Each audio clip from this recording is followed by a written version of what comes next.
xuicio contra los 4 acusados por la muerte de una niña de 14 años en el río Cares. El propietario de la empresa de Aventura y 3 monitores están acusados dun delito de homicidio por imprudencia grave. Foi en xuneto de 2020, cuando la niña que estaba de campamento, en comillas, participó en un descenso del río junto a los sus compañeros.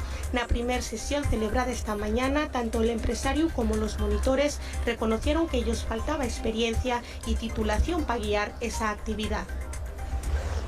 El Principado va a pagar 90 euros a los abogados del turno d'oficio por estar disponibles para les guardias. Van a abonar a los letrados que faigan guardias para atender a personas detenidas aunque no tengan que darles asistencia.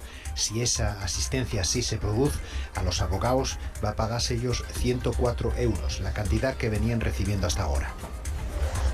Empeora la calidad del aire en Xixón. El Concello activó el protocolo por contaminación a zona oeste, que establece llendes al tráfico de camiones y amenorga la velocidad a un máximo de 90 km/h en las carreteras de la zona. Nubieu tuvieron baldeando les cais entre los malos datos de los últimos días, aunque pela tarde la situación amelloró.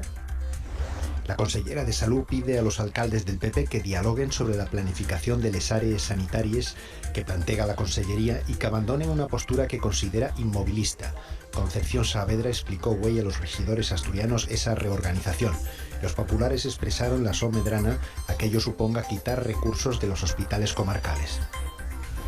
Este 2024 van a diagnosticarse casi 287.000 casos nuevos de cáncano, y la alarmante cifra valorada por la Sociedad Española de Oncología Médica y la Red Española de Registros de Cáncer. Sería un 2,6% más de casos que el año pasado, y los más habituales serían los tumores colorectales, los de mama y los de pulmón.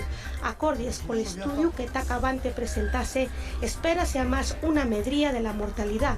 Va a pasar de las 113.000 personas finales en 2020 a más de 150.000 en 2040.